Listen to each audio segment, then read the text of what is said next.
Tennessee beats Kentucky 28-18. We're going to turn this to Nico. Is Nico Iamaleava now elite or just better? Caleb, if you want to go first, go right ahead because I'm excited for this discussion. Y'all know that I have never been one to overreact in this show, in the history of this show, right? I don't take bold stances. This I'm is very, the person, I'm very by measured. the way, who said Nico was going to win a Heisman and that Tennessee would win the national championship this year. And I think put some money on it, some of Quincy Calhoun's college money, I'm afraid. By the way, if anybody wants to super chat, you can do that. And it goes to Quincy Calhoun's college fund, just 4 months old. We're getting ahead of the game. Go ahead, Caleb. I am way, way, way more right about one of those and looking very good for one of those, by the way. So, but I will say, yes, Nico Iamaleava showed he's elite. Tennessee fans should be excited about this because Nico Iamaleava didn't just, one, he had a stat line of 28 of 38 for 292 yards and a touchdown and no interceptions. Truth be told, that stat line should have been about 33 of 38 for 375 yards, 4 touchdowns, and no interceptions. He threw 3 touchdown caliber passes that were all dropped in that game. The most notable play he threw was, Dave, I don't know if you remember this. It was on Tennessee's final touchdown drive, and I saw it on Twitter and someone shared it, and I forgot about it. Remember when he was rolling out and he made that pass to Dante Thornton on 3rd down? Yes. And that is one of the best throws I think I've seen a quarterback make. His throws were on target. They were accurate. He made the right decision 97.5% of the time.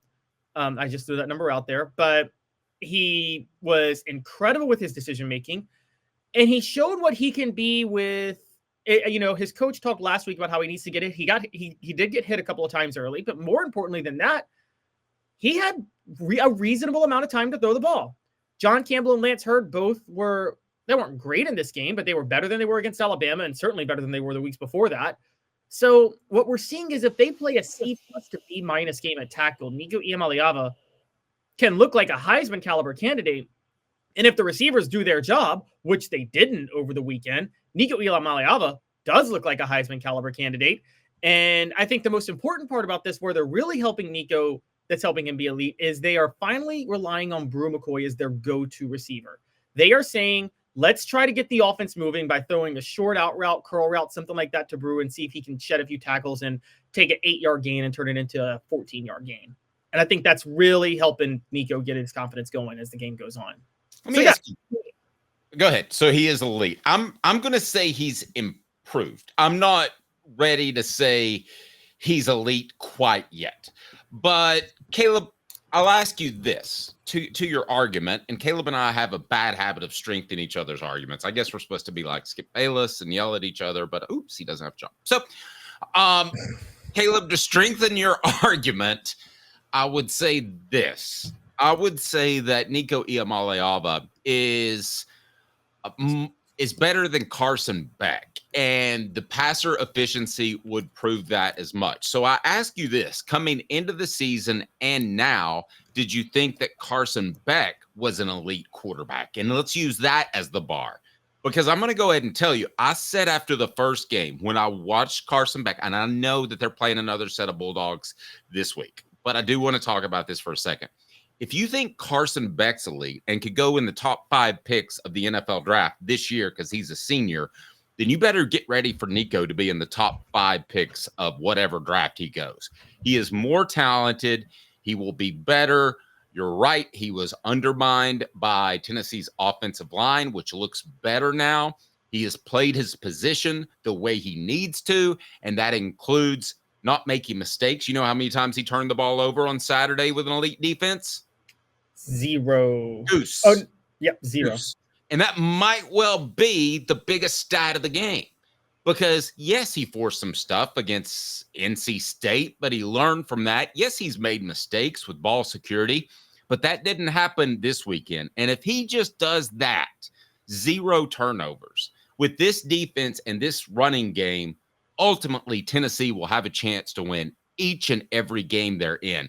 So I'll say he's improved and improved greatly. I'm not willing to go elite yet. But to strengthen your argument, for those that thought Beck was elite, he ranks higher in passer efficiency, Beck has thrown 11 touchdowns in the last 5 games through 3 against Florida. So I don't want to look too far ahead. And I know that's not exactly the topic, but a lot of people watching, maybe you included, Caleb, thought that Beck is elite. So he's elite. Then you've got to say Nico's elite, because you can just look at the guys and see there's more talent with Nico. Oh, I agree. I'm going to say this about Carson Beck, and you ready for my hot take? And I get to do this now. Carson Beck is what Will Levis would have looked like if he played at Georgia and not Kentucky. I don't have a huge argument with that. And I will say this. I never thought I'd say this. He's a huge step down from Stetson Bennett, the second junior Esquire. Yes, because the difference between Carson Beck and Stetson Bennett is Carson Beck tries to be Brett Favre. Again, whatever you think of Brett Favre, the person, and I think I'm very lowly of him as a person stealing from welfare patients in Mississippi. Brett Favre is the only quarterback that got away with making reckless throw after reckless throw in the NFL. Would you say that? The only quarterback that ever pulled that off. The most prominent, for sure. Yes. Maybe John Elway did early in his prime. I didn't watch a lot of John Elway like that, but Brett Favre definitely got away with more reckless throws than anybody. What you see a lot of times is quarterbacks who play like Brett Favre, but don't have the arm like Brett Favre, Will Levis in the NFL. I think Carson Beck is that at Georgia. He plays like Brett Favre without Brett Favre's arm. And I don't have an argument with that. And I'll say this, going back to the Alabama game, even though Georgia came back and played well in the second half, Caleb, I questioned his arm strength and thought something might be wrong with his shoulder. Now, I think he's played a little bit better, but not really. 11 interceptions in the past 5 games. So if you're going to say that Carson Beck is elite, then you need to say that Nico is elite as well. I'll give you some more proof after 30 seconds. The show represented by Banks & Jones, Tennessee's trial attorney, banksandjones.com. Well, it's because they're Tennessee's trial attorney. You can play to win with Banks & Jones because they'll go to trial. You've heard of other lawyers. They say they'll go to trial and fight for you. They won't. They just want to settle. That's the easiest way out. Well, that's not Banks & Jones, led by T. Scott Jones. They won't settle. They'll go to trial for you. Tennessee's trial attorney. They play to win. Truly, Tennessee's trial attorney when it comes to criminal defense or personal injury. Why settle? Banks & Jones, T. Scott Jones, banksandjones.com.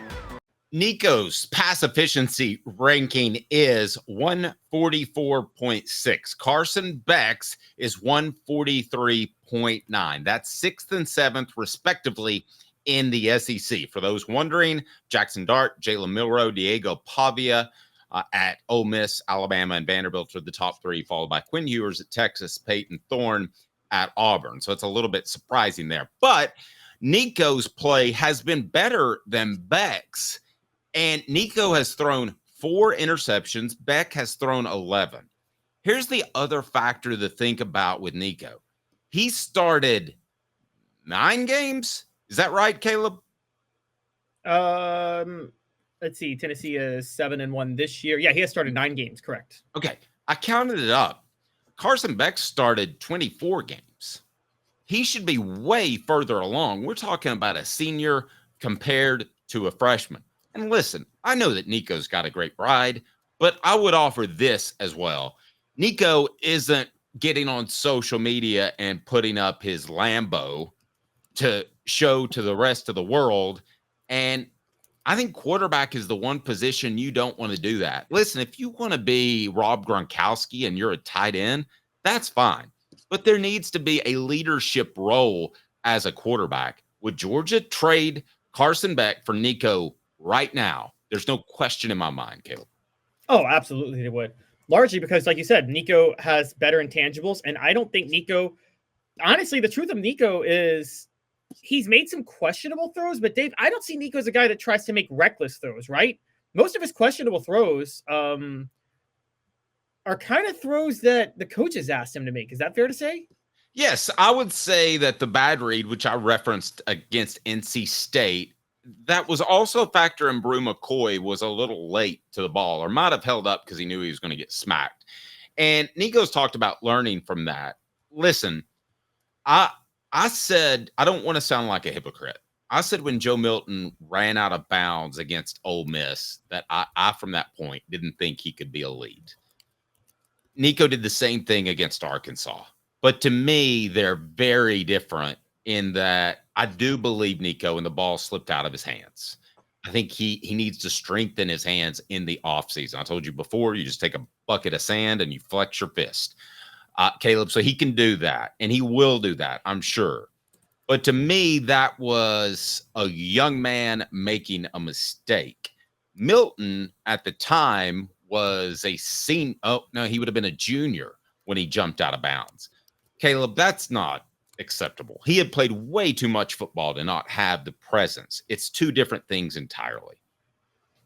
Yeah, and I mean, can we say that we kind of believe Nico that the ball slipped out of his hands as he was trying to throw and then he held onto it and accidentally crossed the line of scrimmage? Is that a fair? Do you think it's possible that actually happened in that game? I don't know. I not only think it's possible, but I think it did happen.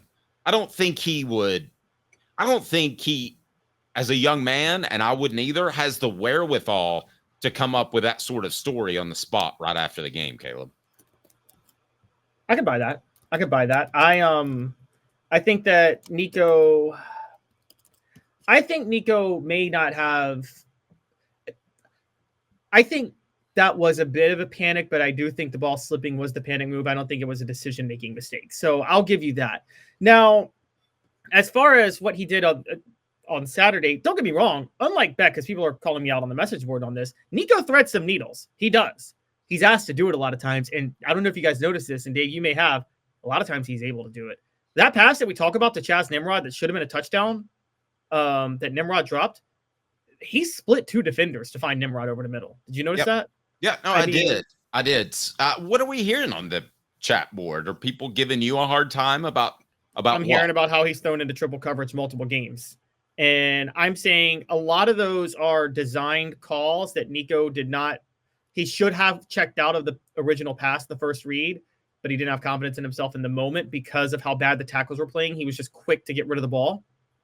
And that happens sometimes. And then other times it's just Nico can make these throws, guys. I mean, we're going back to the Chattanooga game this year, but we forget, Dave, the start of the Chattanooga game, we came up on Monday and we said, Nico's throws are amazing. And guys, Nico went to tie for first in the Heisman race on FanDuel after the Chattanooga game for a minute because of the throws he was able to make.